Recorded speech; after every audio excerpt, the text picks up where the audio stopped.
थियो। अल्लाह से इशा जी नमाज बाजमात अदा करने की तौफीक नसीब फरमाई। कुरान मुक़द्दस की सूरह इब्राहिम की आयत नंबर 40 का तिलावत है। हज़रत इब्राहिम अलैहिस्सलाम जो वाक़ियो है उन जो दुआऊं अल्लाह जे कुरान ज़िक्र फरमायूं त हज़रत इब्राहिम अलैहिस्सलाम पंहिंजे घरवारीअ खे हज़रत हाजरा ऐं हज़रत इस्माइल खे मक्कतुल मुकर्रमा में छॾे करे ऐं उन खां बाद में उन्हनि जे लाइ दुआऊं घुरी।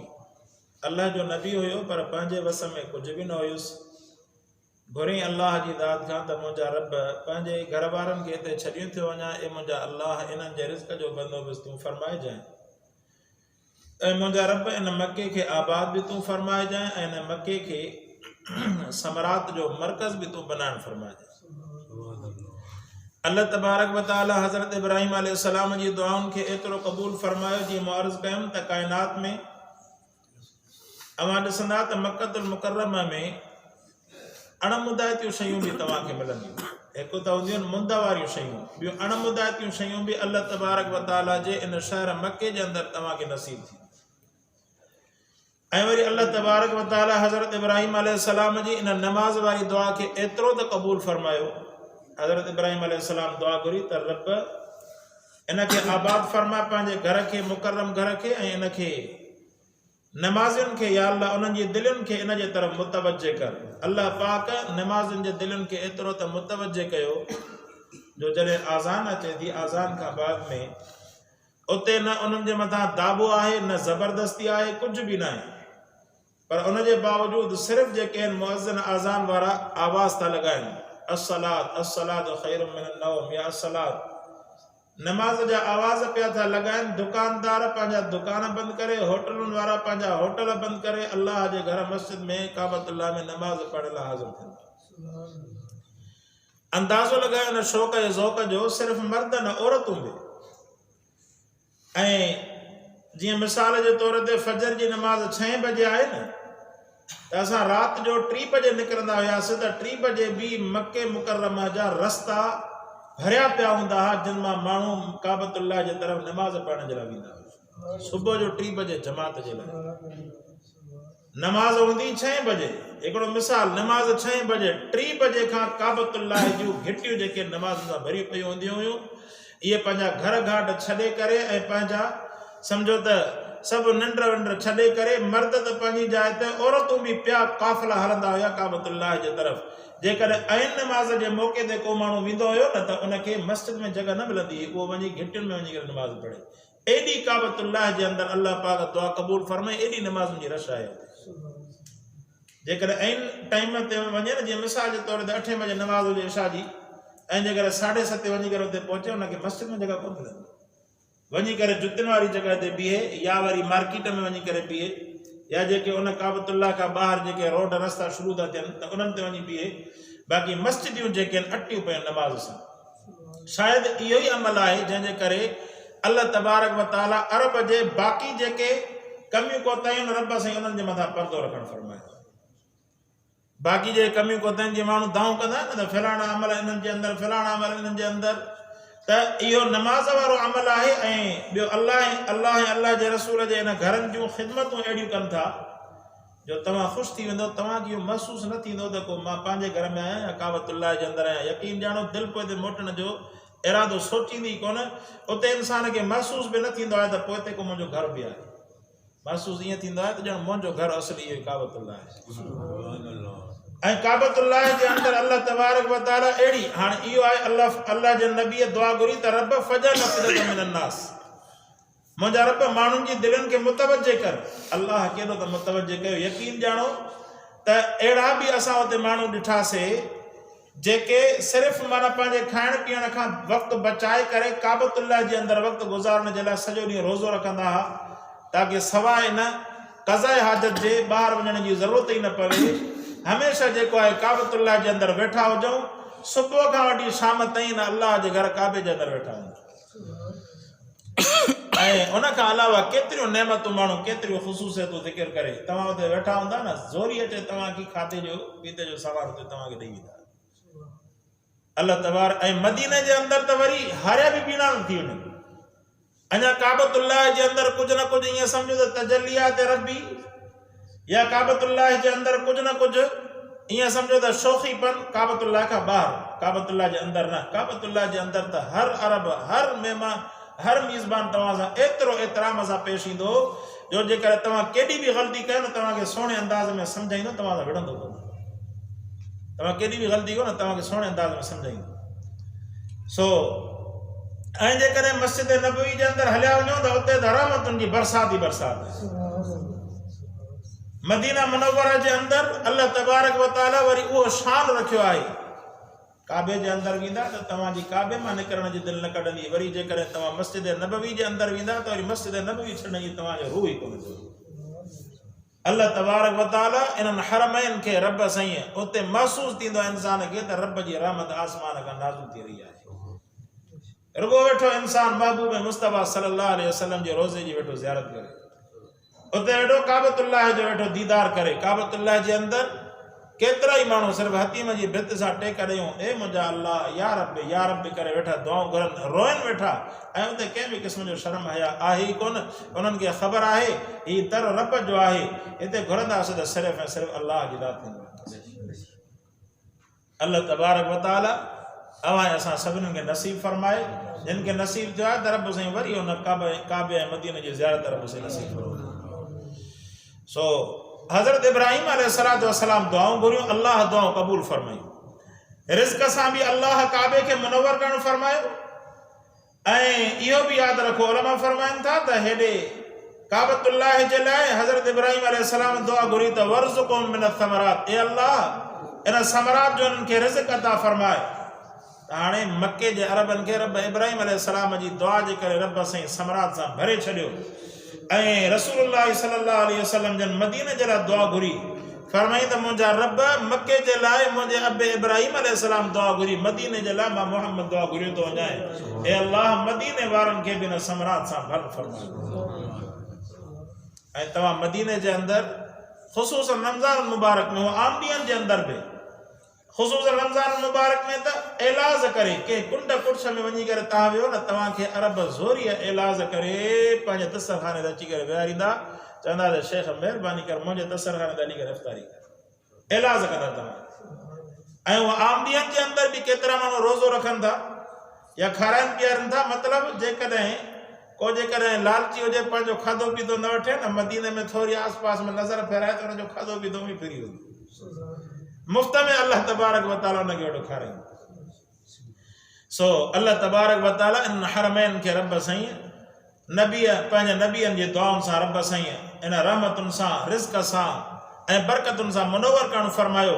वॾी ॻाल्हि आहे त अफ़िदतम मिनन नास, फरमाई त माण्हुनि जी दिलनि खे अल्लाह एॾो मुतवज्जे करणु फरमाए जो जेको वञे थो त वरी हुनजो शौक़ु घटिजे त छा अञा शौक़ु वधी थो। हिकिड़ो जेको न वेंदो आहे न, उनजी दिलि में केॾो इश्तियाक हूंदो आहे त मुंहिंजी दिलि चवे त मां जेकर काबे में वञा, मां मदीने वञा, पर उहो जेकर इहो सोचे त शायदि मां हिकु दफ़ो वेंदुसि त मुंहिंजो शौक़ु पूरो थी वेंदो, ईअं न आहे। जेको वञे थो न उनजो शौक़ु अञा वधी थो वञे त रब हे दफ़ो ॾेखारे थी वरी बि हिनजी ज़ियारत नसीब फरमाए। अल्लाह तबारक व तआला इन काबतुल्लाह खे ऐं इन अरबनि खे इन नबियनि जी दुआउनि जे करे रब साईं अॾणु फरमाए। ऐं रसूलुल्लाह सल्लल्लाहु अलैहि वसल्लम जन फरमायो त उहिब्बुल अरब लिसलासिन, फरमायो त टिनि ख़ुसूसियतुनि जे करे अरबनि सां मोहबत कंदा कयो। फरमायो त अन्नी अरबियुन, मां मोहम्मद अरबी आहियां, वल क़ुरान अरबियुन, अल्लाह जे क़ुरान खे नाज़िल फरमाए इहो क़ुरान अरबी आहे। ऐं क़यामत जे ॾींहुं तव्हां सभु जॾहिं जन्नत में दाख़िल थींदा इंशाअल्लाह त इन जन्नतनि जी ज़बान बि अल्लाह अरबी रखणु फरमाई। अल्लाह तबारक व तआला इहा ख़ुसूसियत रब सां नवाज़ फरमाई। केतिरा ई इंसान जेके वेंदा आहिनि त पोइ अरबनि जी गिला कंदा आहिनि, सियासी एतबार सां त खणी उन्हनि जा काफ़ी मामलात जेके आहिनि सम्झो त क़ाबिल एतिराज़ बि आहिनि, पर उन्हनि जी ख़िदमत जे अंदरि उन्हनि कंहिं बि क़िस्म जी कसर न आहे छॾी हरमैन जी ख़िदमत जे अंदरि।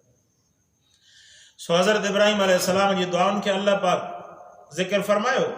ऐं हाणे वरी हिकिड़ी दुआ जेका अवां असां निमाज़ में पढ़ंदा आहियूं, फरमाई त रब्बि जअलनी मुक़ीमस्सलात, ए मुंहिंजा अल्लाह मूंखे बि नमाज़ जो क़ाइमु कंदड़ बनाए।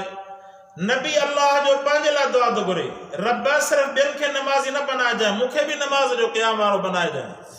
ऐं फरमाई त मुक़ीम सलात सिर्फ़ इक़रा सलात न फरमाई जो फरमाया त मूंखे नमाज़ जो पढ़ंदड़ बना न नमाज़ जो क़ाइम कंदड़ नमाज़ जो क़ाइम करण जे मुराद इन नमाज़ खे अहिड़े उन जे हक़ जे मुताबिक़ अदा करणु इहो आहे नमाज़ जो क़ाइम करणु माना नमाज़ जे अंदरि सिर्फ़ तहारत मतलूब न आहे नमाज़ जे अंदरि हलाल रोज़ी बि मतलूब आहे नमाज़ जी कामयाबी जे लाइ नमाज़ जी क़बूलियत जे लाइ हलाल रोज़ी बि मतलूब आहे हलाल रोज़ी हूंदी पेट में जेकॾहिं गिरह हलाल जो हूंदो त उन नमाज़ जी लज़त बि पंहिंजी हूंदी उन दुआ जी क़बूलियत जो अंदाज़ बि पंहिंजो अहिड़ा इंसान जेकॾहिं हराम जो लुक़्मो खाए ऐं हराम वेठो खाए ऐं वरी नमाज़ बि पढ़ंदो रहे त उन में उहा लज़त रब से नसीब न फरमाईंदो हलाल जो लुक़्मो हुजे पेट में हलाल खाए नमाज़ में तार सां गॾु एतमाम सां अदा करे नमाज़ खे और ॾिसो त अल्लाह तबारक व तआला ने इक़ामत नमाज़ जी कहिड़ी लज़त थो अता फरमाए अहिड़ो बानो रब खां जेका दुआ घुरंदो अल्लाह हुन जी उहा दुआ क़बूल फरमाए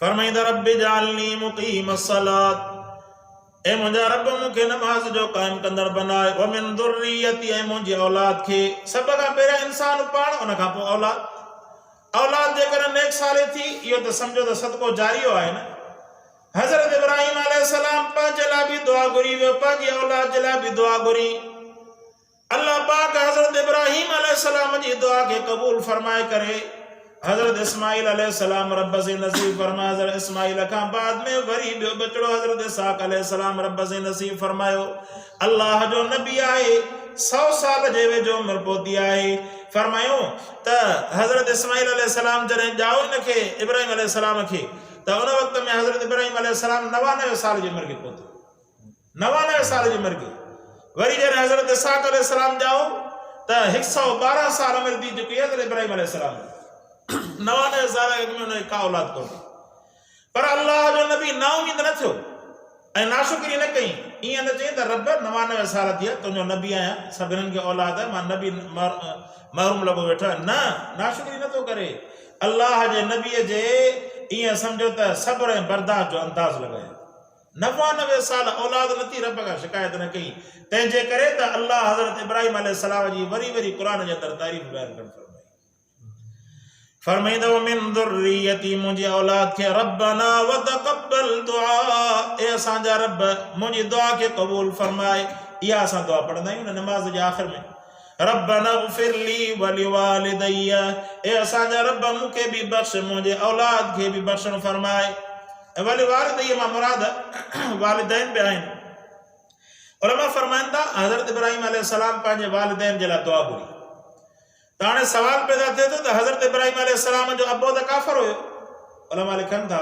छो त काफ़िर जे लाइ दुआ घुरण जी इजाज़त न आहे काफ़िर जेकॾहिं कुफ़र जी हालत में मरी वियो न उन खां बाद में उन जी हिदायत या उन जी कामयाबी जी दुआ घुरण जी ज़रूरत न आहे बसि अल्लाह जा हवाले इब्राहिम अलैहिस्सलाम जो अबो त काफ़िर हुयो त फरमाइनि था त इहो उन वक़्त में इब्राहिम अलैहिस्सलाम दुआ घुरी जॾहिं हज़रत इब्राहिम अलैहिस्सलाम खे अञा यकीन न हुयो त इहो काफ़िर थी करे मरंदो उन खां अॻु में उनखे कुझु न कुझु अंदाज़ो हुयो त मन ईमान जे अंदरि अची वञे जॾहिं रब मन फरमाए त इब्राहिम हाणे हिन जे लाइ दुआ न घुर इन जे मथां मुहर लॻी चुकी आहे उन खां बाद में इब्राहिम अलैहिस्सलाम इहा दुआ न घुरी ऐं ॿिए नंबर ते इब्राहिम अलैहिस्सलाम इहा दुआ घुरी पंहिंजी अम्मा जे लाइ ऐं क़ुरान जे अंदरि भले वालिदैया जे अंदरि अम्मा बि अचे थी अबो बि अचे थो मुमकिन आहे हज़रत इब्राहिम अलैहिस्सलाम जी अम्मा खे अल्लाह पाक ईमान नसीब फरमायो हुजे फरमाईंदो वलिवालिदैया ऐं 3 नंबर ते इहा ॻाल्हि फरमाइनि था त जेकॾहिं को माण्हू पंहिंजे वालिदैन जे लाइ दुआ थो घुरे ऐं हुनजो अबो अम्मा जेकॾहिं ख़ुदा न ख़ास्ता काफ़िर आहे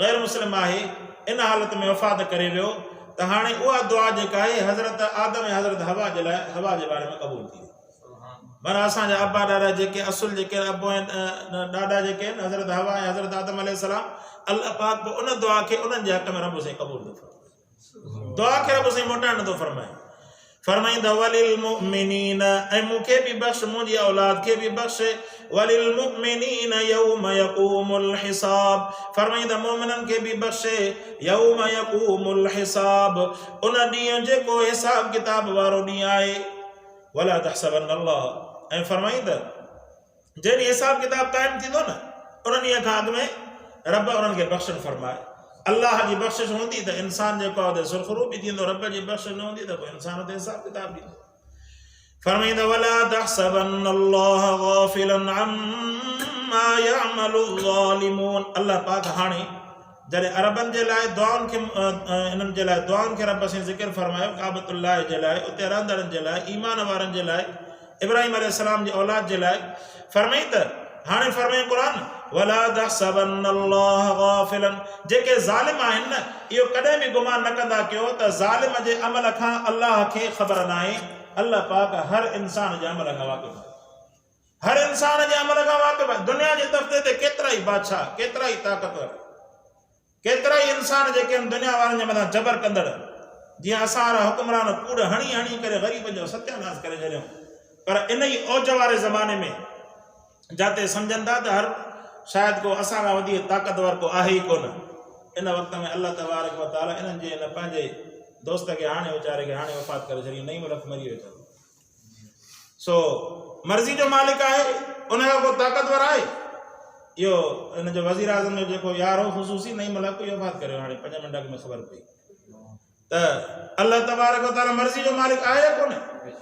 हालांकि कहिड़ा बि दुनिया जे अंदरि ताक़तवर, हाणे इन जेकॾहिं अल्लाह जो ऑर्डर अची वञे त को वज़ीर आज़म बची सघे थो, या रब जो ऑर्डर ईंदो त कोई बि नथो बची सघे। अल्लाह जो जंहिं वक़्त में हुकुम ईंदो इंसान जेको अल्लाह जे तरफ़ हले। सो फरमाईंदा जेको इंसान ज़ुल्म थो करे ऐं उन ज़ालिम जे अमल खां अल्लाह नावाक़िफ़ न आहे, अल्लाह खे ख़बर आहे। को इहो शख़्स गुमान न करे त अल्लाह तबारक व तआला ज़ालिम जे इन अमल खां नावाक़िफ़ आहे। वला तहसबन्नल्लाह, कॾहिं बि इहो ख़्यालु न कजांइ अल्लाह गाफ़िल आहे इन्हनि ज़ालिमनि जे अमल खां। फरमाईंदा इन्नमा युअख़िरुहुम लियौमिन तशख़सु फ़ीहिल अबसार।